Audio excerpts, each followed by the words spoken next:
कैसे हैं आप सभी, हमें कमेंट करके बताइए। हमने आपको पिछले वीडियो में बताया है एक्सरसाइज 1.1। तो आज के इस वीडियो में सीखेंगे कि जो हमारा एक्सरसाइज 1.2 है उनके सवाल को किस प्रकार से हल करते हैं। तो देखिए, जो एक्सरसाइज 1.2 है उसका जो पहला क्वेश्चन है वो यही है कि निम्नलिखित संख्याओं को अभाज्य गुणनखंडों के गुणनफल के रूप में व्यक्त कीजिए। तो कुछ क्वेश्चन दिया गया है जिसमें से पहला है 140, दूसरा है 156, तीसरा है 3825, चौथा है 5005 और जो पांचवा है वह है 7429। तो इन्हीं संख्याओं का हमें अभाज्य गुणनखंड निकालना है और इनको हमें गुणनफल के रूप में लिखना है। तो बने रहिए हमारे इस वीडियो में। तो देखिए, सबसे पहले हम सीख लेते हैं कि हमारी भाज्य संख्याएं कौन होती हैं, अभाज्य संख्याएं कौन होती हैं।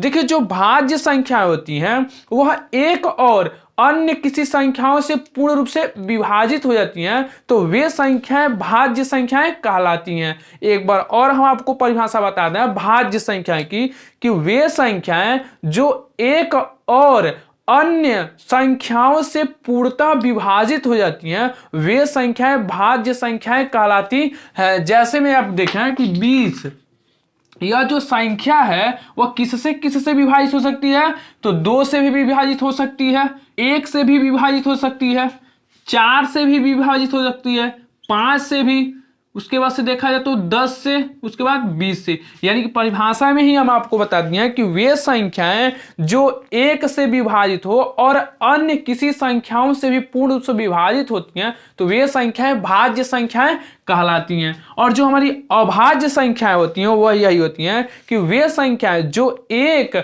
और स्वयं से विभाजित होती हैं वह संख्याएं अभाज्य संख्याएं कहलाती हैं। जैसे 2 हो गया, 3 हो गया, 5 हो गया, 11, 13। ये जो संख्याएं हैं ऐसी संख्याएं जो 1 से विभाजित होंगी, नहीं तो स्वयं से, किसी और संख्या से ये विभाजित नहीं होंगी। तो ऐसी संख्याओं को हम कहते हैं अभाज्य संख्याएं।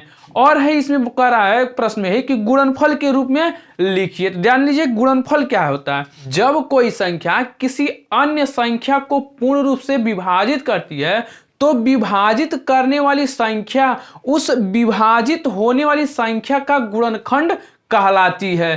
तो आप जानते ही होंगे जो गुणनखंड हम जब भी निकालते हैं तो उन्हें किसी न किसी संख्या से हम विभाजित करते रहते हैं। तो जो संख्याएं आती हैं वही हमारी क्या होती हैं, गुणन। चलिए हम सॉल्व करते हैं इन क्वेश्चनों को। तो देखिए, जो पहला क्वेश्चन वही है 140 का हमें अभाज्य गुणनखंड निकालना है और गुणनफल के रूप में व्यक्त करना है। तो चलिए स्टार्ट करते हैं, सॉल्व करना शुरू करते हैं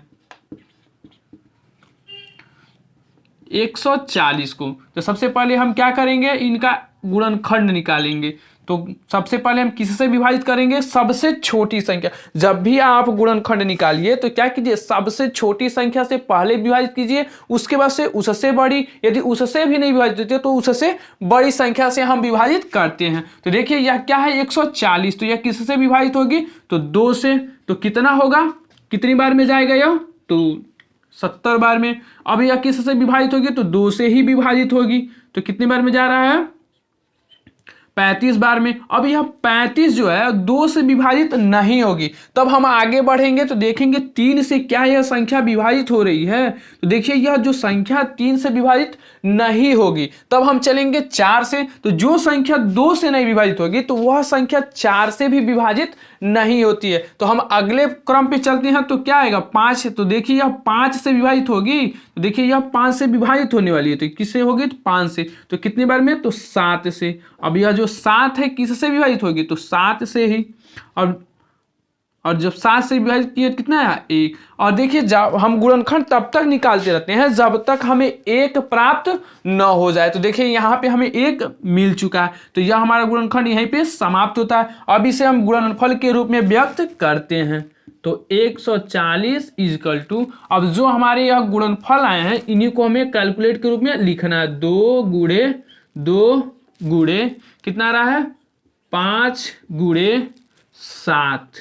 अब देखिए कैसे जानेंगे कि जो हमारा यह गुणनफल आया है वह सही है या गलत। जब हम इन गुणनफल का गुणा करें तो हमें कितना चाहिए 140। जब हमें 140 प्राप्त हो जाएगा तो जो हमारे द्वारा सॉल्व किया गया जो गुणनखंड है वह सही है। तो गुणा कीजिए, 2 दूना 4, 4 पचे 20, अब 20 सत्य कितना होगा 140, यानी कि हमारा जो अभाज्य गुणनखंड हमने निकाला हुआ सही है। तो चलिए दूसरा इस सवाल को हम सॉल्व करते हैं। कितना है 156।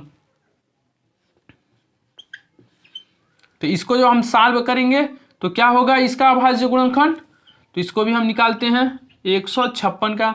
तो सबसे पहले किससे विभाजित करेंगे 2 से। और आप जानते हैं कि कौन कौन सी संख्याएं 2 से विभाजित होती हैं, नहीं जानते हैं तो हम आपको बता दें, जिस संख्या के इकाई अंक पर कोई सम संख्या होती है तो वह संख्या 2 से विभाजित होती है। तो देखिए यहाँ पे जो इकाई का अंक है क्या है सम संख्या है, इसलिए यह किससे विभाजित होगा तो 2 से। तो कितनी बार में जा रहा है तो 2 सत्ते 14 और 2 अठे 16, 78 बार में जा रहा है। ठीक इसी प्रकार से यह भी 2 से ही विभाजित होगा, तो कितनी बार में जाएगा तो 2 3 6 और 2 9 18।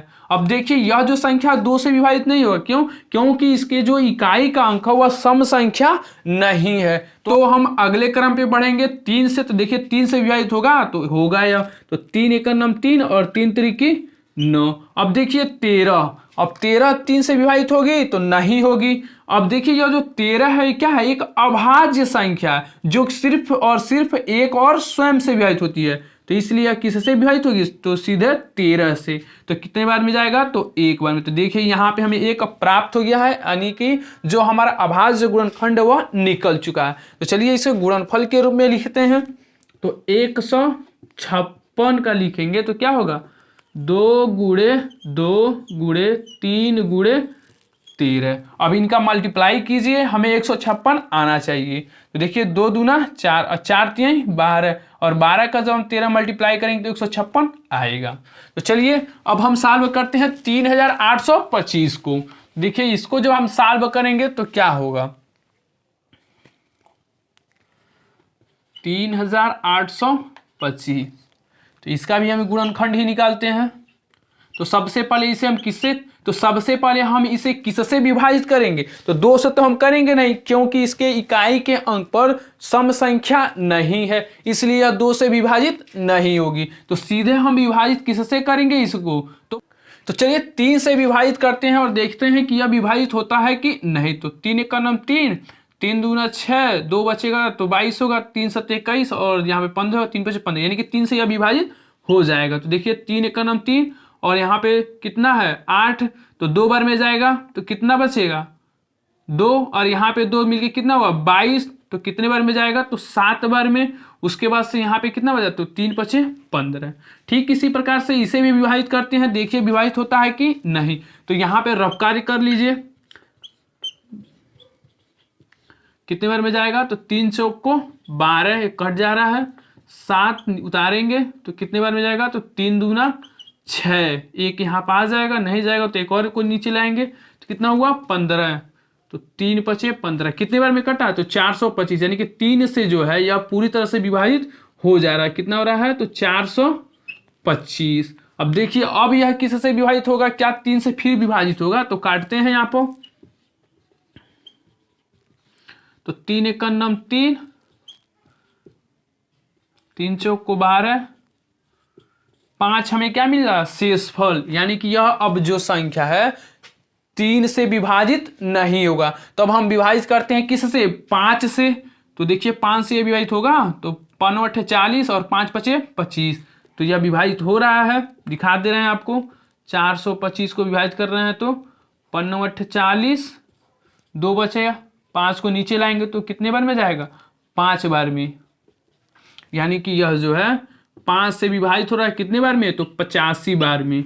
अब 85 को भी 5 से विभाजित करेंगे तो कितने बार में जाएगा तो 5 एकम नम 5, 3 बचेगा तो कितना होगा 35, यानी कि 17 बार में। अब यह जो 17 है किससे विभाजित, 5 से तो होगा नहीं, यह किससे विभाजित होगा तो 17 से, क्योंकि 17 भी एक अभाज्य संख्या है जो स्वयं से ही कटती है। तो कितने बार में गया है तो 1 बार में। यहाँ पे भी हमें 1 मिल गया, यानी कि अभाज्य गुणनखंड हम निकाल चुके हैं। तो चलिए इसे भी हम गुणनफल के रूप में लिखते हैं। तो क्या लिखेंगे, 3 गुणे 3 गुणे 5 गुणे 5 गुणे 17, यही हमारा गुणनफल के रूप में लिखा गया है।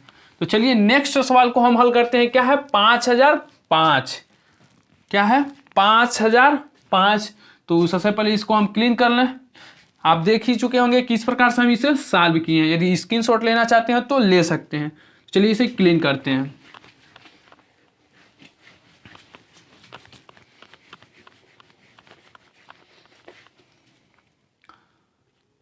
5005, तो इसका जब हम गुणनखंड निकालेंगे तो यह किससे कटेगा, तो 5 से ही कटेगा, 2 से भी नहीं कटेगा, 3 से भी नहीं और 4 से भी नहीं। तो 5 से इसे काटते हैं हम, तो कितने बार में कटेगा, 5 एकन्नम 5, यहाँ पे 2 जीरो आ जाएगा और 5 एकन्नम 5। यहाँ पे भाग के द्वारा हम इसे लिख रहे हैं, आप जान भी गए होंगे, नहीं जानते हैं तो दिखा दे रहे हैं हम आपको। 5 एकन्नम 5, यहाँ पे 2 जीरो, तो यहाँ पे नहीं, तो भागफल पे हम 2 जीरो बढ़ा देंगे। उसके बाद से 5 को लेकर आएंगे तो कितने बार में जाएगा, एक बार में। कितना है, 1001, वही 1001 हम यहाँ पे लिखे हैं। अब देखिए यह जो संख्या है वह 5 से विभाजित नहीं होगी। 5 से वही संख्या विभाजित होगी जिसके इकाई अंक पर 0 हो या 5 हो, तभी वह संख्या 5 से विभाजित होती है। और यहाँ पे क्या है, इकाई अंक 1 है, इसलिए यह जो संख्या है वह 5 से विभाजित नहीं होगी। तो चलिए सोचते हैं किसी और अंक से यह कटेगी कि नहीं। तो चलिए 7 से इसको विभाजित करते हैं। तो 7 एकन्नम 7, 3 बचेगा, 7 चौको 28, 2 बचेगा, 7 तिरके, यानी कि 7 से यह विभाजित हो जा रहा है। देखिए 7 एकन्नम 7, कितना बचेगा, 3, यहाँ पे हो जाएगा 30, तो कितने बार में जाएगा, तो 4 बार में, तो हो जाएगा 28। यहाँ पे कितना बचा, 2, और 1 को नीचे लेंगे कितना, 21, यह कितने बार में जाएगा, तो 3 बार में। यानी कि 7 से यह पूरी तरह से विभाजित हो, कितने बार में, तो 143 बार में। और किससे विभाजित कर रहे हैं, तो 7 से। अब देखिए 7 फिर से यह विभाजित हो रहा है कि नहीं, देखिए 7 दूना 14 और यहाँ पे 3, यानी विभाजित नहीं होगा, यानी कि अब यह 7 से भी विभाजित नहीं होगा। तो चलिए विभाजित करते हैं अब हम 9 से। 8 से तो करेंगे नहीं, क्योंकि यह जब 2 से नहीं विभाजित तो 8 से भी नहीं होगा। 9 से, तो 9 से भी नहीं हो रहा है, 10 से तो होगा ही नहीं। 11 से देखते हैं, तो 11 का नाम 11, 3 बचा, 11 3 33, यानी कि 11 से यह क्या हो जा रहा है, विभाजित हो जा रहा है। 143 जो है 11 से विभाजित कर रहे हैं, तो 11 का नाम 11, कितना बार बचा, 3, और 3 को ऊपर से लाएंगे कितना हो गया, 33। अब यह भाग चला जाए कितने बार में, तो 3 बार में। यानी कि जब हम 11 से इसको विभाजित करेंगे तो कितने बार में जा रहा है, तो 13 बार में।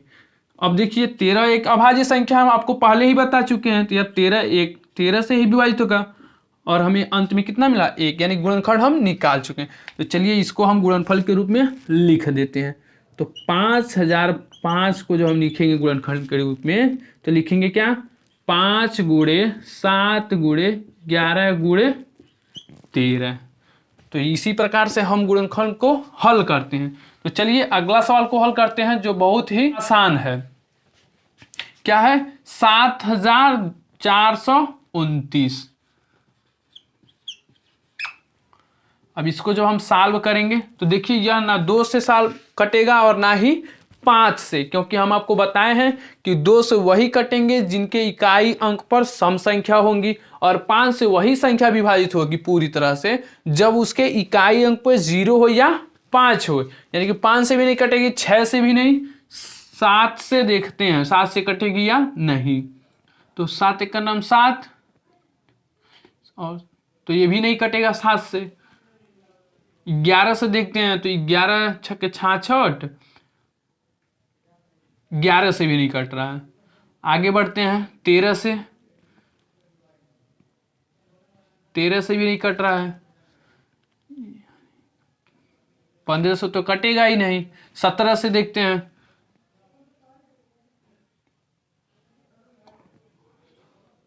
17 से कट रहा है। देखिए 7429 को जब हम 17 से काटे हैं तो देखिए कट रहा है, 13 चौको 68,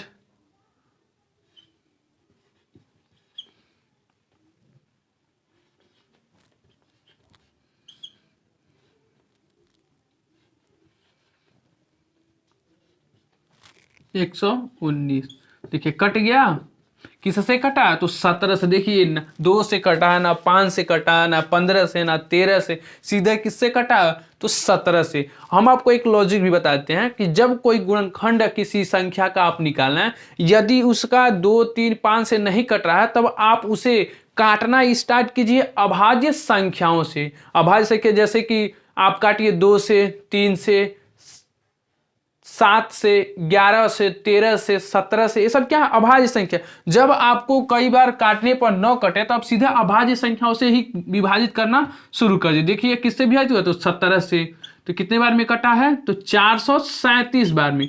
और देखिए यह जो 437 वह किससे विभाजित होगा, क्योंकि हम 17 तक तो आए हैं तब जाके यह संख्या विभाजित हुआ है, यानी कि 17 से जब हम आगे बढ़ेंगे तभी यह संख्या जो है विभाजित होगी, नहीं तो नहीं होगी। देखिए 17 से पहले विभाजित होगा कि नहीं, तो 17 नहीं 51 ज़्यादा हो जाएगा, 17 34 नहीं हो रहा 17 से। अब देखिए किससे विभाजित होगा, अब हम किससे विभाजित करेंगे 18 से तो करेंगे नहीं, करेंगे किससे तो 19 से। तो देखिए यह 19 से विभाजित हो जा रहा है।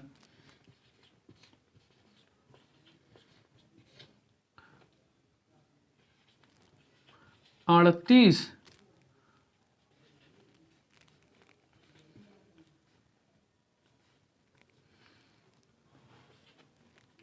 1957 कितने बार में कटा है तो 23 बार में। देखिए 19 से कटा है कितने बार में 23 बार में। अब देखिए यह जो है संख्या 19 से भी नहीं विभाजित होगी, किससे विभाजित होगी तो 23 से, क्योंकि 23 भी एक अभाज्य संख्या है। तो देखिए यह जो गुणनखंड है हमने हल कर लिया है, क्योंकि एक आ गया।